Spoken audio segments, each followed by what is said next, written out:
Olá pessoal, Guilherme Lima, Evolo Papo. Vamos bater um papinho hoje aí sobre a questão da autossustentabilidade, né? E uma das coisas, né, que a Conscienciologia ela enfatiza, né, é justamente a questão da autossustentabilidade financeira, né? A ideia, né, é que a pessoa tenha autonomia, né, para minimamente ela expor as suas opiniões publicamente, sem precisar do aval de ninguém, né?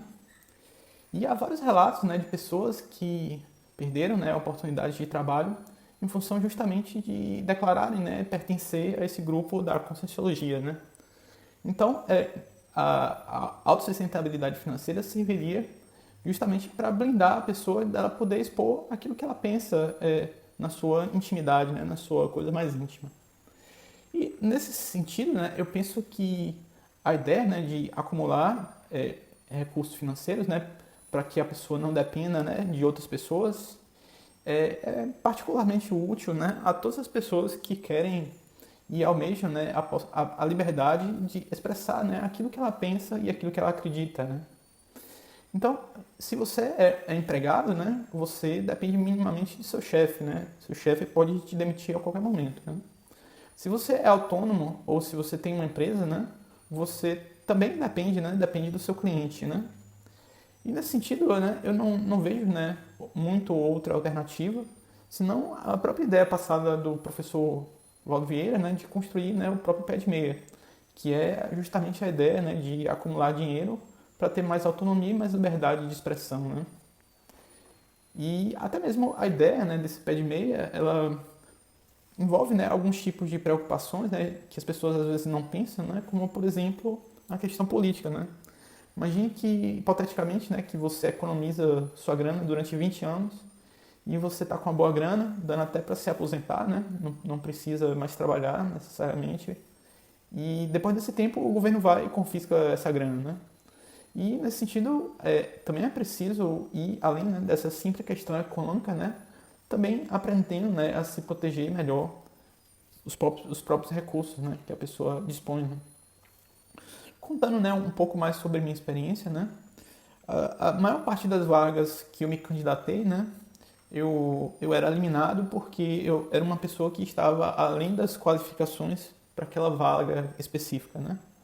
Então, o que eu tive que fazer, né, eu precisei me arranjar de alguma forma, né, com minha família, para que eu ajudasse, né, da forma como eu sabia e podia, e também receber uma ajuda, né, dentro das possibilidades deles, né. Infelizmente, um empreendimento, né, familiar deu certo, né. E de forma alguma eu estou reclamando, né, da vida, né. Eu tenho um padrão de vida melhor do que, sei lá, tipo 95% das pessoas. E eu de fato sou realmente muito grato ao meu pai, né, pela vida que ele pôde nos proporcionar. E só para dizer também que ele nunca tolheu, né, minha liberdade de expressão, né. E nesse sentido, a verdade, né, é que eu não sei nem o que eu faria, né, nessa vida se não fosse a ajuda de meu pai, né. E o meu desejo seria justamente construir, né, um empreendimento que minimamente pudesse, né, ter uma forma de fazer esse bom pé de meia e que fosse também algo que ajudasse mais pessoas, né. E eu acredito, né, que o meu principal talento seja justamente a criação de conteúdo, né. E eu diria, né, que é bastante difícil emplacar nos dias atuais, né, a concorrência é alta, né, entre os produtores de conteúdo.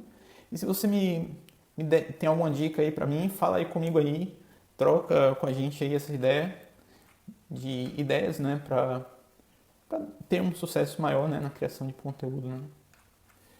E eu diria também, né, que a questão do sentimento, né, de estar parasitando, né, uma outra pessoa financeiramente é uma coisa bem ruim de se ter, né. E ainda que tenha acontecido, né, um problema de saúde, né, por um período relativamente longo, efetivamente é uma coisa ruim de se ter, né. Nesse sentido, né, se eu tivesse nascido de novo agora, né, eu procuraria me aconselhar, né, a começar mais cedo a tentar me virar, né, para construir efetivamente esse meu pé de meia, né. Mesmo eu tendo tido, né, acesso um dos melhores colégios, né, do país na época, eu não aprendi, né, como empreender, né, de forma satisfatória, né. E considero que, em alguma medida, né, empreender é fundamental para que a pessoa faça, né, o próprio pé de meia, né. Eu criei uma técnica, né, eu tive algum sucesso com ela, né, é uma técnica em 7 passos, né? O primeiro passo seria justamente a pessoa procurar fazer um inventário, né, das qualidades, ou trafores, né, como chama o Valdo Vieira, os traços, forças, né, as qualidades, as virtudes que você tem, né, as habilidades, aquilo que é alguma coisa que você reconheça que é o seu forte, né? Em segundo lugar, seria você tentar fazer um exercício de imaginação, né? Como é que você pode fazer, usar essas qualidades que você tem para ajudar alguém, né? Seja com um produto ou com um serviço, né? O terceiro passo seria a pessoa verificar, né, se ela já pode começar, né, no presente a desempenhar nessas atividades. E muitas vezes a resposta é ainda não, né? E aí a pessoa precisa de alguma forma tentar se qualificar melhor, né? E se a resposta for sim, aí a pessoa vai direto pro passo 6, né? O passo 4, né, seria justamente se você achar que, né, que não consegue desempenhar essa atividade que você imaginou e você pode estar pensando, né, de que algo falta para você, né? E a ideia é verificar, né, quais são esses traços, características, habilidades, o que está faltando, né, para que você se qualifique, para que você consiga fazer, executar, né, essas qualidades, né? E uma outra fase seria a pessoa se empenhar, se esforçar de verdade na aquisição, né, desses traços ou características faltantes, né? O Valdo Vieira fala no trafar, né? Trafal, o traço que falta. E a ideia é que você se vire, né, de alguma forma para tentar, né, conseguir aquilo que lhe falta, né? E você tem também a questão de quando você se achar preparado, né, fazer, não ir com muita sede, né, ao pote, ou seja, não tentar botar o carro adiante dos bois, né. A ideia é você começar com algo menor para ver se você minimamente dá conta, porque dessa forma você previne, né, que você se auto-engane com relação às suas próprias habilidades, né. Então, quando você efetivamente se sentir seguro, né, e a ideia é você usar, né, essa autoconfiança para tentar fazer algo ligeiramente maior, né, e assim sucessivamente, repetindo, né, esses passos, esses 7 passos dessa técnica, né. E a ideia é ser constante e perseverante, né. E eu gostaria, né, de falar um pouco sobre a questão, né, da ideia de parasitar outras pessoas, né, especialmente aquelas pessoas que eu considero, né, parasitas profissionais, né. Eu gostaria de indicar um livro que foi uma leitura bastante interessante para mim, que foi o livro A Máfia dos Mendigos, do Iago Martins, né? E ele mostra no livro, né, como é que muitas pessoas exploram, né, a ingenuidade e a empatia, né, de pessoas boas para conseguir grana sem trabalhar, né, sem fazer nada. E nesse livro ele fala, né, como vários mendigos escolhem locais, né, em que pessoas com maior poder aquisitivo passam, e ele fala, né, até de ideias, né, de falsificação de atestado médico para uma garotinha com doença grave, né, e davam o kit incluía uma foto de uma menina doente e para tentar convencer, né, outras pessoas a ajudarem, né, numa situação que era falsa, né. O que até era verdade, mas que o mendigo ele não tinha nenhuma relação com a pessoa, né, que da foto, né, propriamente dita. E outras ideias, né, que incluem, né, a questão do aluguel de crianças, né, de ocorrer, né, dessas pessoas de rua, né, de alugar crianças, mesmo crianças com casa, de crianças que ajudariam, né, a convencer as pessoas a darem dinheiro, né. E no livro ele mostra, né, que como é que um mendigo podia conseguir até 5 mil reais por mês, né, somente fingindo, né. E, nesse sentido, a pesquisa desse autor, né, o Iago Martins, ele faz meio que uma pesquisa etnográfica, né? Ele efetivamente tentou viver com os mendigos, né? Se infiltrou lá nos mendigos para procurar entender, né? Como é que funcionava, né? A maior parte desses mendigos, né? E essa pesquisa muito importante, né? Eu considero essa pesquisa importante porque escancarou, né? Como que a esmola, né? Na maior parte das vezes, né? Está longe de resolver e ajudar as pessoas a resolverem o problema social, né? Da condição dos moradores de rua, né? Aquela pessoa que efetivamente está na rua, não porque quer, mas por realmente por circunstâncias da vida, né? E eu diria que também, né, que há casos que, pô, é difícil pra caramba não partir o coração, né?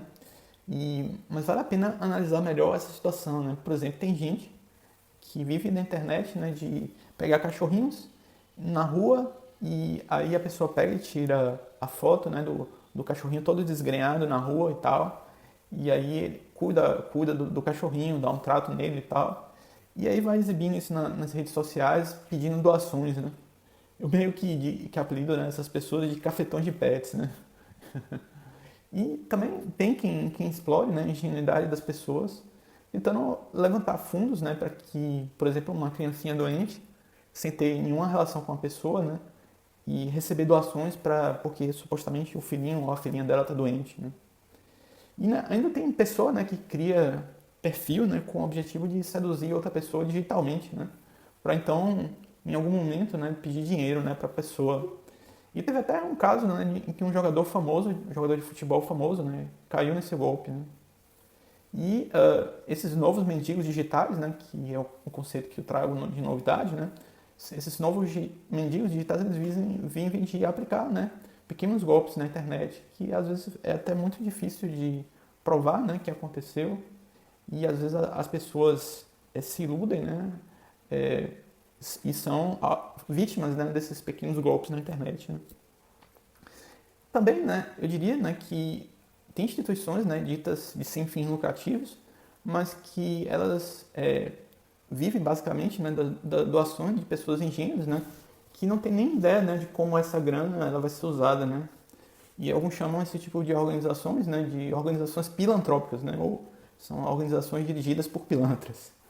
E eu te pergunto, né, você acha que o seu dinheiro estaria melhor com outra pessoa, além de você mesmo, né? Há uma outra questão também, né? No caso de ajudar o próximo, né? Onde é que está escrito que deveriam existir intermediários, né? Há muitos intermediários, né, que costumam agir, né, como verdadeiros parasitas, né?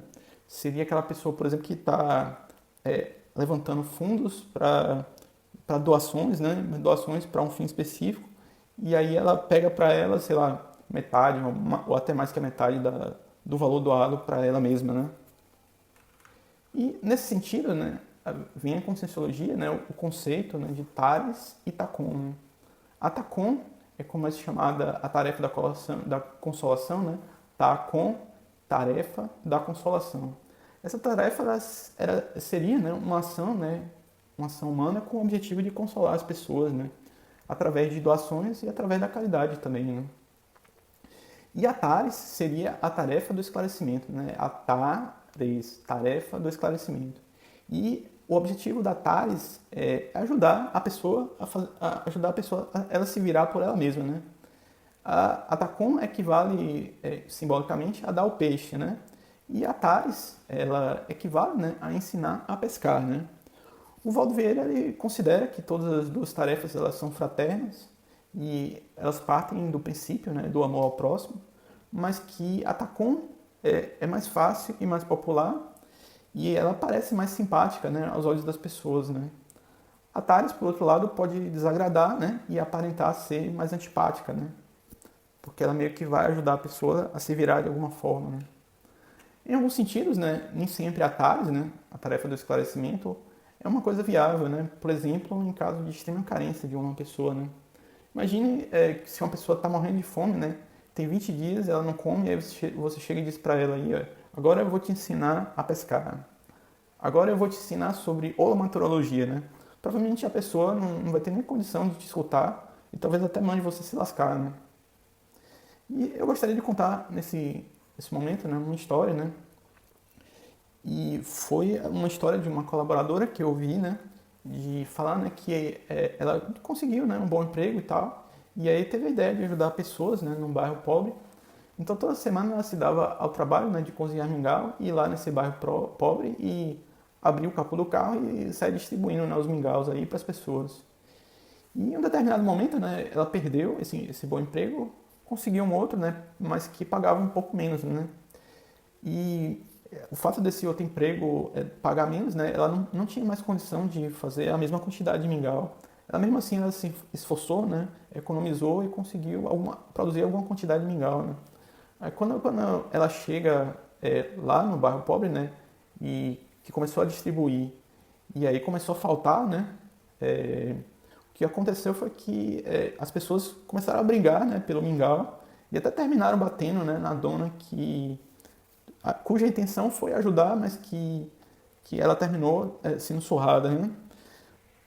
E depois dessa ocorrência, ela começou a ver, né, que basicamente para aquelas pessoas, né, era mais relevante, né, outras coisas que não necessariamente só um mingau, né? Então, relativo à questão, né, da autossustentabilidade, também tem a questão do voto de pobreza, né? E o voto de pobreza ele ainda é requerido, né, em várias religiões, né? Mas eu considero que isso é algo que está se tornando meio que obsoleto, né? Uma pessoa não precisa, né, necessariamente se desfazer de seus bens para ajudar outras pessoas ou a própria comunidade, né? A ideia, né, que é da pessoa estar bem, né, para ajudar outras pessoas, é o que a Conscienciologia advoga, né? Que a pessoa primeiro ela precisa estar bem, né, para depois ajudar as outras pessoas, né? Na prática, né, a capacidade de sustentar, né, ela pode ampliar a sua própria capacidade de ajudar outras pessoas, né? E se a gente fosse seguir, né, o exemplo do próprio professor Paulo Vieira, né, ele vendeu um apartamento, né, para imprimir, né, a primeira edição, né, do seu livro Projeciologia, né, o que ajudou, né, muita gente, bastante gente, a compreender melhor esses processos, né, e se safar bem através do autoconhecimento, né. E, hipoteticamente, né, se ele tivesse feito, né, um voto de pobreza, né, como é que ele faria esse tipo de assistência, né, se ele não pudesse nem dispor do dinheiro para imprimir os livros, né. E eu gostaria também de falar um pouco, né, sobre a questão de fazer doações com o dinheiro de outras pessoas, né. Essa ideia, né, de fazer doações com o dinheiro de outras pessoas não é uma boa ideia de forma alguma, né, porque isso normalmente são pessoas, né, que não têm consciência, né, de como é difícil ganhar dinheiro para a maior parte das pessoas. E ao não valorizar isso, isso termina atrapalhando, né, a vida da pessoa, né. Gostaria de finalizar esse podcast com indicações na arte, né, a respeito da questão da autossustentabilidade, né. Dois filmes fantásticos. O primeiro, Erin Brockovich, com Julia Roberts. E esse filme conta, né, a história de uma mulher e uma mãe, né, que ela conseguiu fazer o seu próprio pé de meia, mesmo sem ter se formado em direito, né, ela ajudou diretamente na montagem de um caso grande, né, contra uma grande empresa que fornecia água contaminada. E o segundo filme seria o Joy, O Nome do Sucesso, que conta, né, basicamente a história, né, da criação de um produto inovador, né. Os dois filmes são baseados em fatos reais e ajudam a gente a entender, né, uma importância, né, da autossustentabilidade, né. Então é isso, pessoal. Era isso que eu tinha para dizer hoje. Se você curtiu, dá o seu like aí. Se você quiser ajudar a gente, compartilhe e comente aí aquilo que você quiser comentar. E nos vemos na próxima. Grande abraço. Tchau, tchau.